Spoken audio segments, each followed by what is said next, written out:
사람들마다 정말 다양한 공포증들이 있는 것 같은데요. 심각한 공황장애라던가 피쇄공포증 또는 이런 강박증들이 있는데요. 이런 공포증들이 우리 우울증과 어느 정도 관련이 있는 건가요? 네, 밀접한 관련이 있습니다. 네. 우울증이 있으신 분들 중에서 공황장애, 그리고 강박장애, 또 범불안장애, 이런 공포증, 이런 질환들을 같이 갖고 있는 분도 있습니다. 그럴 경우에 우리가 이런 불안장애와 우울증을 공존하고 있다 이렇게 얘기를 하게 되는 거고요.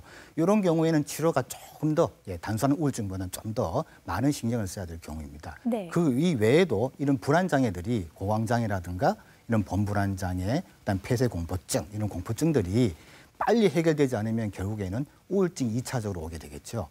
그래서 이런 우울증과 불안장애는 굉장히 밀접한 관련이 있게 되고요.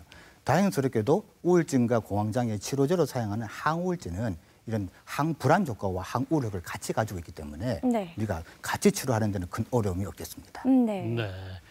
우리가 가정 속으로 한번 들어가 보겠습니다. 네. 깨워도 일어나지 않고 다 산 듯 누워만 있는 그런 모습이 속상해서 부모하고 자식하고 싸우고 달래고 급기에 함께 주저앉아 우는 경우도 있다고 하는데요. 네. 하라는 대로 다 할 수 있었다면 병은 아니겠죠. 네.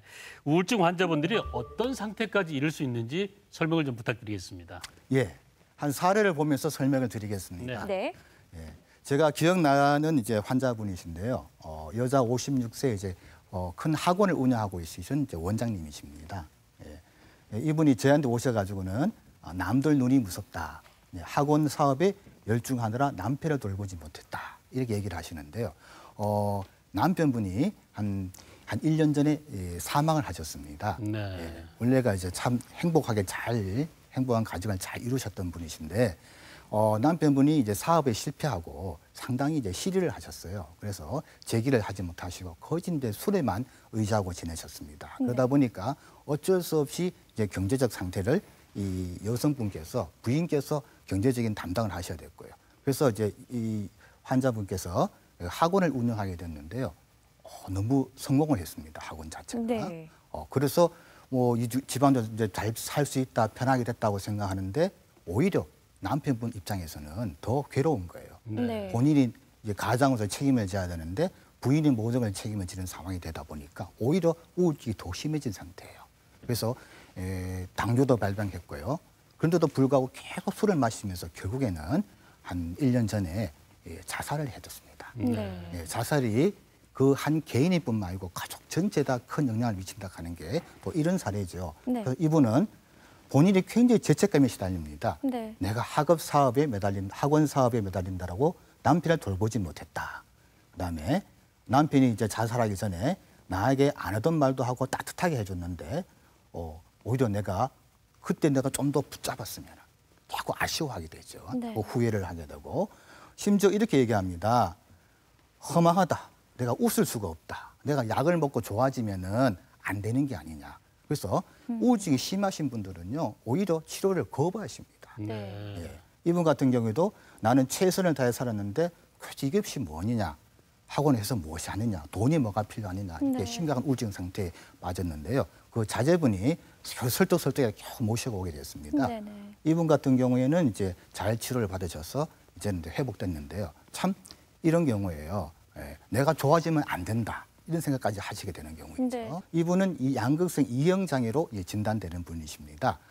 양극성 장애 같은 경우는 주요 증상은 이 우울증이 주로 많이 나타나는데요. 조금 더 힘든 우울증을 많이 겪게 됩니다. 이분 같은 경우에는 어릴 때 중고등학교 때 왕따를 많이 심하게 당했습니다. 네. 그러고 나서는 대인관계에 굉장한 어떤 공포증이 생긴 거죠. 네. 그래서 밖에 나가질 않고 집에서만 계속 머물게 되고 고등학교는 자퇴를 했습니다. 네네. 더 이상의 진학도 하지도 않게 되고요. 그러다 보니까 가정 내의 갈등이 굉장히 심하게 되죠. 네. 결국에는 이런 부분을 견디지 못해가지고 본인 스스로가 자살을 하기 직전에 자녀 부모님께서 환자분을 데려왔습니다. 이분은 뭐라고 얘기하시냐면은 기분이 좋아지면 어느 정도 일도 하고 할 수 있는데 기분이 떨어지면 아무것도 하기 싫다. 이게 무슨 말이냐면은 기분이 조금 나아질 때는 좀 낫다가 이게 양극성 장애의 기분 패턴이거든요. 근데 조금 기분이 완전히 떨어져 버리면 아무것도 못하는 그런 상태가 되는 경우인데요. 이분 같은 경우에도 자살을 시도하기로 했는데 다행히 저 치료를 잘해가지고 많이 호전됐고 이분은 제가 기억하기는 아직도 제 진료실을 다니고 있는데요. 지금 네. 서울에서 좀 취직해서 잘 다니고 계십니다. 네. 예, 몇 달에 한 번씩 저한테 와가지고 약 받아 가시는데요. 네. 우울증은 잘 치료하게 되면요, 그분이 이 가족도 변화가 되고 그죠? 그분이 인생이 변화가 됩니다. 이분 같은 경우 만약에 치료실 놓쳤다 그러면 어떻게 됐을까요? 그죠? 네. 잘 치료를 받았기 때문에 자신의 인생이 바뀌게 될 수 있는 거죠. 그만큼 우울증은 아주 중요한 그런 질병입니다. 네, 이런 분들을 두고 주변에서 뭐 나태하다, 의지가 약하다, 뭐 실패했다 이런 식으로 표현을 해서 자극을 하는 것보다는요, 이게 적극적으로 권유를 해서 병을 치료하는 게 더 맞는 것 같은데요. 그렇겠네요. 이게 단순히 그냥 어떤 마음의 문제가 아니라 이게 정말 사실 의학적으로 뇌에 문제가 있기 때문에 이런 일이 발병하는 것 같아요. 그렇죠. 예.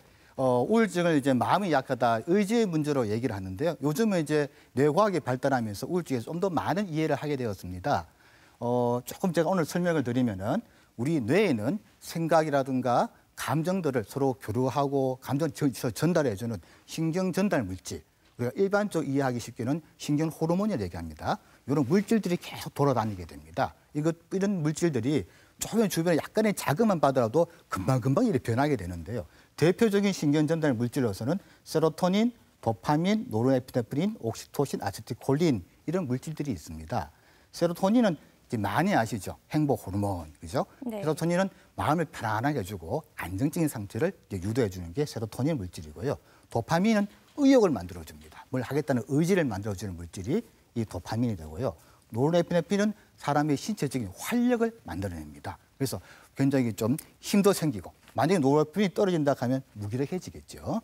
이 외에 옥시토신, 아세틸콜린 또 유명하죠. 아세틸콜린은 이 기형적 관련이 됩니다. 그래서 우리 알츠하이머 치매 환자들이 아세틸콜린의 문제가 되는 거죠.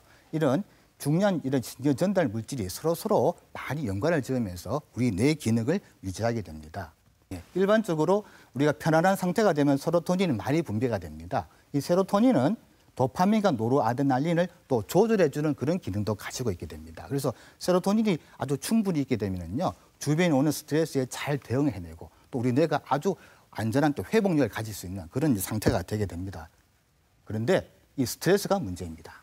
네. 스트레스가 딱 오게 되면요, 스트레스 호르몬이 쫙 분비가 됩니다. 네. 왜 그러냐면은 스트레스가 우리가 없이 살 수는 없습니다.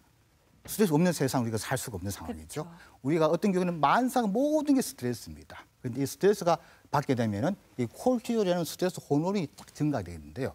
이 콜티졸 스트레스 호르몬은 주어진 외부적인 환경에서 적극적으로 대응하도록 하기 위한 생존의 필수적인 호르몬입니다. 네. 예를 들어서 이 콜티졸이 증가하게 되면요, 세로토닌은 감소하게 됩니다. 무슨 말이냐면은 세로토닌은 평온한 상태가 되지 않습니까? 네. 평온하면은 외부에서 적이 왔을 경우에 대항을 할 수가 없잖아요. 그렇죠. 그죠? 외부에 적이 오면 대항하기 위해서 우리가 조금 예민해져야 되고 또 공격적이 됩니다. 충동성이 있어야지만 대항할 수 있지 않습니까? 그렇죠. 그래서 세로토닌을 떨어뜨리게 됩니다. 그러면은 외부 환경이 굉장히 예민한 상태가 이제 바뀌어지게 되는 거죠.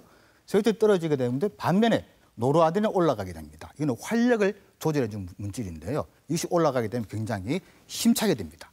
그다음에 도파민 증가하게 되면 굉장히 집중력도 잘 되게 되고 의지도 굉장히 강하게 되죠. 네. 이런 상태가 되면은 외부 스트레스 우리가 저항을 잘할 수 있는 그런 상태로 바뀌게 되는 거예요. 순식간에 바뀌게 되는 거죠. 이게 아주 이상적인 방향이라는 거죠. 이런 스트레스 왔을 경우에는 우리 뇌가 이렇게 돼야 되는 거죠. 네. 이 되지 않으면 문제가 되는 거죠. 네. 예, 스트레스 예를 들어서 사자가 왔는데 세로토닌이 올라가 있으면은 잡아먹히겠죠. 네. 예, 그러면 안 되지 않습니까? 네. 그래서 이런 우리가 스트레스 왔을 때는 스트레스 호르몬이 콜티졸이 올라가게 되고 그럴 경우에는 세로토닌이 떨어지면서 이렇게 노르아드레날린과 도파민이 올라가게 되면서 이 스트레스에 저항할 수 있는 그런 상태로 바뀌게 됩니다.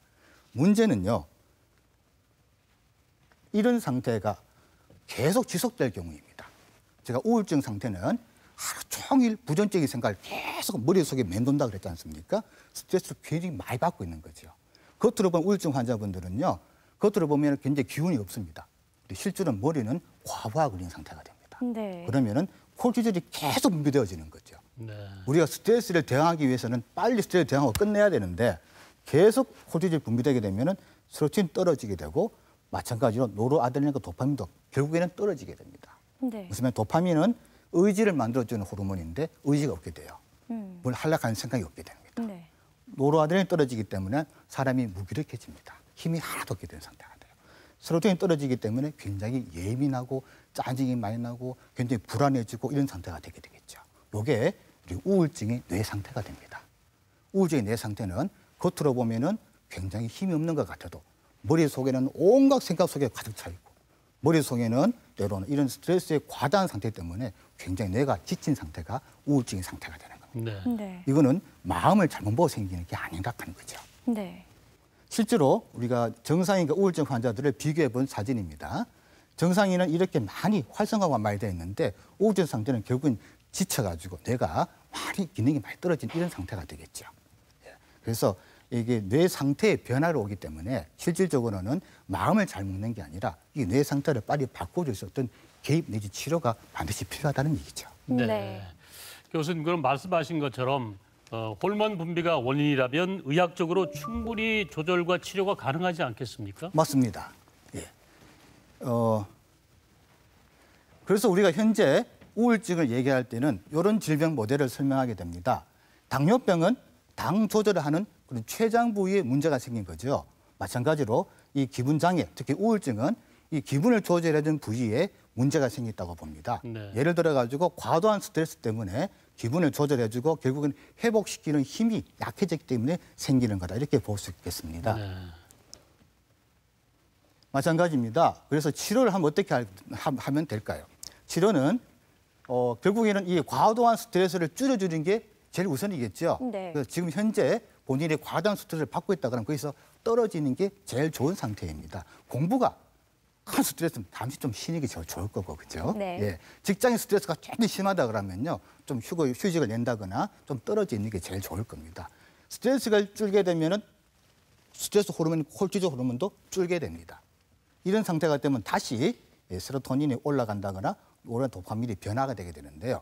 그런데 너무 시간이 좀 많이 지난 상태가 되면은 이게 아무리 스트레스가 줄고 콜티졸이 준다 하더라도 이 부분들이 금방 회복이 되지가 않습니다. 아, 네. 이럴 경우에는 이런 세로토닌을 보충해 준다거나 노르아드레날린과 도파민을 보충해 주는 그런 약물이 금방 도움이 되겠습니다. 네. 그래서 현재 사용하는 약물들은요. 이런 세로토닌, 노르아드레날린, 도파민을 정상화시켜 주는 그 약물들을 사용하게 됩니다. 네. 우울증 치료에는 이 약물 치료 이 외에도 요즘 이제 새로 나온 여러 가지 치료 방법이 있게 되는데요. 또는 이제 광선 치료도 있고 이제 자극술 내지 자기장 자극술 이런 이제 자기장감 치료가 있게 되고 또 심각한 경우에는 이 전기 경련 치료를 통해 가지고 우울증을 회복시킬 수가 있겠습니다. 이 외에 심한 분들은 입원 치료를 할 수 있게 되죠.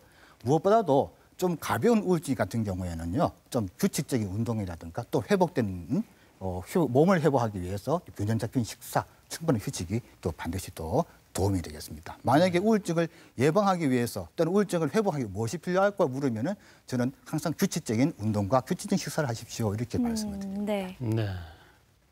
약물 치료를 조금 소개시켜 드리면요.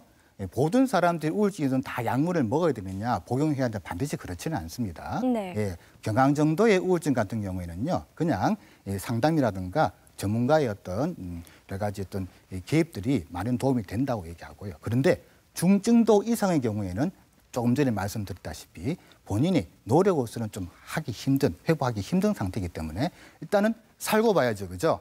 일단 우리가 너무 힘든 상태니까 뇌가 과부하 걸린 거 좀 깔아앉히고 봐야 되니까 이런 약물 치료가 반드시 필요한 거고요.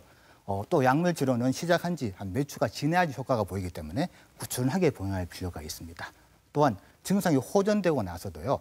약이 이 상태를 그대로 유지하기 위해서는요. 약을 금방 끊게 되면 이 상태가 다시 또 스트레스 상태로 바뀌기 때문에 네. 상태를 가장 유지하기 위해서는 오랜 기간, 적어도 한 몇 달 정도는 약물을 그대로 유지해 주는 게 가장 중요합니다. 그런데 환자분들은 약은 드시게 되면 얼마 지나면 좋아지게 돼요. 그러면 다 낯선 줄 알고 끊습니다. 그래서 또 다시 또 재발하는 수가 생기거든요. 네. 그래서 전시가 약을 먹으면 자꾸 재발한다 이렇게 얘기하는데 그런 게 아니고요.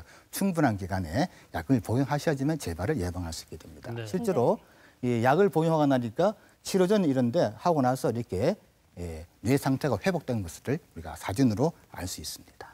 우울증에 그다음에 어떻게 우울증이 올라그러느냐를 미리 알 수 있는 그런 징후들이 있습니다. 네. 첫 번째는 뭐냐면은 조금 전에 말씀드렸다시피 기분을 조절해주는 중추와 또 일주기 리듬이라 그래가지고 수면이라든가 식사를 조절하는 중추가 거의 붙어 있습니다. 그래서 기분 장애가 우울증이 올라 그러면요. 대부분은 이 불면증이라든가 수면 장애가 따라오는 수가 먼저 있어요. 때로는 먼저 오는 수가 있습니다. 그래서 우울증 있으신 분들이 갑자기 불면증이 오래 지속된다 그러면 이게 재발하지 않느냐 싶어서 빨리 한 번 더 점검을 받아볼 필요가 있습니다. 그다음에 쉽게 피곤해지고 집중력이 떨어지고 아무래도 기분이 자꾸 처지는 것 같고 반바세의 변화가 있고 신체적인 불편감이 생기고 다른 이 기존 여러 가지 공존 질환들 불안장애가 더 심해진다 그러면은 이 재발할 위험성이 있기 때문에요. 이런 것들이 이제 우울증이 없을 때는 많이 좋아졌다가 다시 여기 생기게 되면은 오히려 저 재발하는 게 아닌가 보고서 우리가 빨리 치료를 좀 더 적극적인 치료를 받을 필요가 있습니다. 네. 그래서 우울증을 재발을 방지하기 위해서는요. 우울증 재발 위험도가 높은 환자분들은 좀 오래간 잘 유지를 하는 게 가장 필수적이고요. 최소한 한 1년 이상 잘 유지하도록 저희들이 설명을 드립니다. 어떤 경우에는 너무 자주 재발한 분들한테는 좀 더 오랜 기간, 1년 이상 오랜 기간 약을 드실 것을 권하게 됩니다. 그다음에 약물 이외에 여러 가지 정신치료라든가 상담이 또 부가적인 효과를 볼 수 있기 때문에 반드시 같이 하는 게 좋겠습니다. 네. 네. 자, 중고등학교 학생들을 자녀를 둔 부모님들은 아이들의 성장 상태도 유심히 살펴봐야 될 것 같은데요. 네. 우울증과 사춘기 증상 이런 게 있어요. 교수님 이걸 어떻게 구분을 해야 되는지요? 예, 청소년기 우울증은 제가 조금 전에 말씀드렸다시피 우울한 기분은 나타나지 않는 수가 많습니다. 네. 짜증이라든가 화라든가 또는 이제 공격적인 행동 이런 행동 나타나는 수가 많게 되는데요. 이런 경우에 사춘기와 때로는 감별이 안 될 수가 있지 않습니까? 네. 그런데 이 사춘기 아이들의 가장 큰 특징은 부모라든가 형제와 같은 가족들하고는 조금 거리를 두게 되죠. 그런데 이네들은 전부 다 또래 관계에 굉장히 관심이 많습니다. 그래서 집에 와서는 별로 좀 퉁명스러운데 학교에서는 생활을 잘한다. 그럼 이게 사춘기적인 특징이 아닌가 이렇게 보시면 될 것 같고요. 네. 청소년기 우울증 환자 아이들은요. 오히려 또래 관계에서 굉장히 힘들어합니다. 학교에 적응을 잘 못하게 되고 네. 학교를 안 나가게 된다거나 대부분은 성직 내지 또래 관계에 힘들어서 이렇게 하는 친구들이 우울증 이제 청소년 우울증 아이들이거든요. 그래서 사춘기와 어떤 청소년기 우울증과는 조금 우리가 구분할 수 또래 관계 어떻게 하냐에 따라 구분해 볼 수 있게 됩니다. 그런데 좀 아이들이 이전과 달리 성적이 변화가 온다든가 그다음에 또래 관계에서 굉장히 힘들어하든가 학교에 적응에 좀 문제가 있다든가 또 안 하던 행동을 한다든가 안 그러면은 너무 게임이라든가 인터넷에 많이 집착한다 이럴 경우에는 우울증 있지 않나 살펴보고 좀 이렇게 심한 경우에는 좀 전문적인 상담과 치료가 필요하겠습니다. 네. 이 마음의 병이라고 하셨는데요. 마음의 감기라고 하셨는데 일반 감기 같은 경우에는 예방이 가능하잖아요. 이 마음의 감기인 우울증도 예방이 가능할까요? 예, 가능하죠. 네. 어떻게 하든지 코르티졸, 스트레스 호르몬을 줄일 수 있으면 가장 좋습니다. 네. 무조건 줄이는 건 아니고요. 스트레스가 왔을 경우에는 우리가 코르티졸이 많이 분비돼서 스트레스를 해결해야 되는데 이 스트레스가 해결됐는데도 불구하고 코르티졸이 올라가 있는 수도 있습니다. 그럴 경우에는 코르티졸을 감소시킬 수 있는 그런 여러 가지 방법들이 우리가 우울증을 예방할 수 있는 좋은 방법이라고 생각합니다. 그래서 코르티졸을 감소할 수 있는 것은 스트레스에 대한 취약성을 이제 극복하면 되겠죠. 왜냐하면은 스트레스에 취약한 사람일수록 이 별것도 아닌데 코르티졸이 빨리 올라가게 돼요. 네. 너무 오래 기간 지속하게 됩니다. 그래서 자신이 가지고 있는 내가 어느 정도의 스트레스에 취약한지를 알고 그의 단점을 극복하고 장점을 또 극대화시켜 주는 게 우울증을 예방할 수 있는 가장 중요한 부분입니다. 그러니까 우울증 뇌가 따로 있는 게 아니고요. 스트레스에 취약한 뇌가 있느냐, 스트레스에 좀 더 강인한 뇌가 있느냐 이런 차이가 되거든요. 네. 스트레스의 취약성을 극복하기 위해서는 보통 스트레스에 취약하신 분들이요 고지시켜요. 그다음에 좀 개방적이지 못합니다. 네. 융통성이 없습니다. 반드시 이러면 또 이렇게 해야 된다고 생각해요. 네. 이게 안 됐을 경우에는 대안이 없다 하는 것이죠. 네. 그래서 스트레스에 강하다 하는 뇌는 따로 있는 게 아니고요. 뇌가 튼튼한 게 아니고 딱딱한 게 아니고 그죠? 이렇게 개방적이고 유연하고 그다음에 내가 힘들 때 어떤지 주변과 연결할 수 있고 상의할 수 있고 실제로는 그렇지 않은 경우가 많거든요. 자신을 오픈하지 않는 수가 굉장히 많아요. 그래서 스트레스에 강한 뇌로 되는 게 코르티졸을 감소시키기 위해서 가장 중요한 그런 부분이 되는데 네. 개방적이고 그다음에 융통성 있게 유연하게 생각하고 예를 들어 가지고 직장 생활이 너무 힘들면요 죽는 것보다는 그만두는 게 낫지 않습니까, 그죠? 학교 생활 너무 힘들면은 학교 그만두고 그죠? 다른 방법 대안적인 게 많지 않습니까? 예. 그런데 그런 부분에서 이제 여러 가지 해결이 안 되게 너무 고지식하게 생각하니까 좀 극단적인 선택을 하게 되는 거겠죠. 그렇죠? 네. 예, 이런 스트레스를 극복할 수 있는 그런 이제 방법이 우울증을 예방할 수 있는 좋은 방법이 되겠습니다. 그럼 어떻게 우울증을 어떻게 우리가 예방할 것이냐? 어떻게 날려버릴 것이냐? 스트레스를 없애려고 하지 마라. 스트레스 없이 살 수는 없습니다. 그죠? 예. 네. 스트레스를 하나의 스트레스 올 경우에는 내가 좀 변화가 되면은 내 코티졸이 올라갔구나. 마음이 불안해지면 세로토닌이 떨어졌구나. 몸에 기운이 없으면 내 노란아들이 떨어졌네. 뭔가 내 몸에 변화가 있는데 빨리 알아차리라는 것이죠. 네. 알아차리고 도움을 요청하면 되는 거예요. 그런데 몸의 신호는 미리 와주는데도 불구하고 때로는 알아차리지 않는 수가 많습니다. 잠이 안 오게 되면 내 몸에 이상이 왔구나 알아차려야 되는데 그냥 그대로 계속 그것만 걱정하고 계세요. 그죠? 그래서 항상 오픈하고 개방적이고 주변한테 도움 요청하면은 우리가 스트레스를 우리가 네. 극복할 수 있게 돼 있죠. 그래서 우리 마음이 힘들면 몸이 힘들기 때문에 몸이 바뀌는 상태를 빨리 알아채는 게 가장 중요할 거고요. 두 번째는 생각을 바꾸라 하는 거죠. 생각을 싹 바꿔버리면 세상이 달라집니다. 이 고지식하지 말고 융통성 있게 살자는 얘기죠. 그래서 여러 사람들하고 같이 연결해서 살게 되면 우리가 스트레스를 또는 우울증을 예방할 수 있는 그런 방법이 되겠습니다. 네. 어떻게 하면은 이제 세로토닌, 도파민, 노르에핀을 증가시키게 되면요. 콜티졸을 떨어뜨려야 되고 세로토닌, 도파민, 노르에핀을 증가시키게 됩니다. 어떻게 하면 될까요? 햇빛을 많이 보셔야 됩니다. 운동을 많이 하셔야 됩니다. 그런데 우리나라 여성분들은요. 제가 들은 얘기인데 골다공증이 많대요. 네. 예, 운동은 제일 많이 하시는데 네. 햇빛을 안 보기 위해서 다 덮어 쓴다 그래요. 그러다 보니까 오히려 햇빛이 안 들어와 가지고 오히려 골다공증이 많다 그러시는데요. 적절한 햇빛은 봐주셔야 돼요. 네. 적절한 햇빛은 너무 이렇게 가리는 것도 건강에 좋지는 않습니다. 네. 그래서 햇빛을 많이 보시고 그다음에 운동, 규칙적인 생활, 그다음에 즐거운 일하기, 친구 만나기, 한 주변과 자꾸 연결하는 것이죠. 그다음에 적절한 체중 관리, 그다음에 몸에 해로운 거 하지 않기 이렇게 하는 것들이 이런 활동들이 세로토닌, 도파민, 노르에핀을 굉장히 증가시키는 물질들입니다. 우리가 네. 규칙적인 생활만 잘해도 이 물질들이 굉장히 증가될 수 있기 때문에요. 특히 운동과 햇빛이 굉장히 중요합니다. 네. 네. 가족 중에 우울증 환자가 있다면 상당히 고통스러울 것 같은데 교수님, 가족 중에 그런 환자가 있다면 우리가 어떻게 대처를 해야지 행복한 가정을 되찾을까요? 네. 우울증 자체는 본인의 마음이 약하거나 의지가 약해 생긴 병이 절대 아닙니다. 네. 심각한 스트레스 때문에 극복하지 못해서 생기는 하나의 결과일 뿐이죠. 그래서 가족 중에 어떤 우울증 환자가 있다 그러면요. 일단 전문적인 도움을 받는 것이 가장 중요하겠습니다. 왜 그러냐면은 혼자 스스로는 극복할 수 있는 힘이 없기 때문에 그렇습니다. 그리고 치료를 시작하고 나서 환자분 스스로도 갑자기 좋아질 것을 기대하지 마시고요. 일정 시간이 지나야 되니까 좀 기다려줄 필요가 있게 되고요.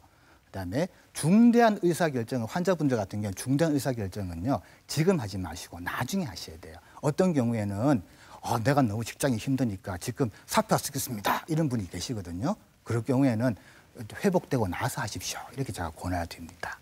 외에 다른 사람들과 함께 지내 노력하고 기분을 좋게 만드는 활동에 참가하는 것이 우울증 환자들이 해야 될 그런 상황이 되는 거고요. 가족분들은 반드시 이제 환자를 비난해서는 안 됩니다. 네. 비난하지 말고 우리가 다른 질병처럼 병이 걸렸구나. 병이 걸렸으면 어떻게 해야 됩니까? 치료를 해야 되죠. 네. 그죠? 병이 걸렸으니까 병을 인정해주고, 그죠? 비난하지 말고 치료하도록 도와주는 게 가족의 가장 중요한 역할이 되겠습니다. 그리고 환자분 스스로는 굉장히 부정적인 생각이 많습니다. 안 된다고 생각합니다. 끝났다고 생각합니다. 그런데 가장 긍정적인 생각을 가지고 자꾸 용기를 북돋우는 게 가장 중요할 거고요. 그다음에 비난하지 말고 환자의 어려움을 충분히 들어주고 이해해주고 공감해주고, 그죠? 그다음에 여러 가지 활동에 참여를 권하는데 이게 좀 문제예요. 환자분이 조금만 좋아지면은요, 또 가족분들은 계속 막 밀어붙여요. 이거 하라 저한테. 좋아지고 나서도 더 좋아지기 위해서는 좀 더 시간이 필요하기 때문에요. 그동안은 조금 이해해주고서 때로는 좀 편하게 쉬도록 놔두는 게 좋겠습니다. 네. 그다음에 좀 좋아지고 나면 약을 안 드시라고 합니다. 조금 말씀드렸죠. 네. 좀 좋아지고 나서도 재발이 높기 때문에 어느 정도는 유지해야 된다고요. 그래서 약물을 잘 유지하도록 권해주는 게 우리 가족들이 적극적인 대처 방법이 되겠습니다. 네. 사회라든가 국가라든가 또 가정에서 우울증을 질병으로 인식하고 적극적으로 치료하는 게 가장 중요하겠고요. 또 환자분들은 또 극단적인 선택을 하기 전에 우리가 긴급 구조 그런 전화번호들이 있습니다. 129라든가 이런 전화번호를 통해서 자신의 생명을 소중한 생명을 좀 더 살리기 위한 노력을 해주시는 게 좋겠습니다. 네. 아침 식사를 자주 거르는 사람이 가족과 함께 아침 식사를 하는 사람에 비해서 우울증에 걸릴 확률이 2배 가까이 높다 그래요. 네, 영양적인 측면도 중요하겠지만요. 소중한 사람들과 활기찬 하루를 보낸다는 것에 대해서 더 의미가 있지 않을까요? 네, 사회와 가족이 모두 함께 풀어야 할 우울증의 해법에 대해서 얘기를 나눠봤습니다. 경북대학교 병원의 정신건강의학과 원승희 교수님과 함께했습니다. 고맙습니다. 수고하셨습니다.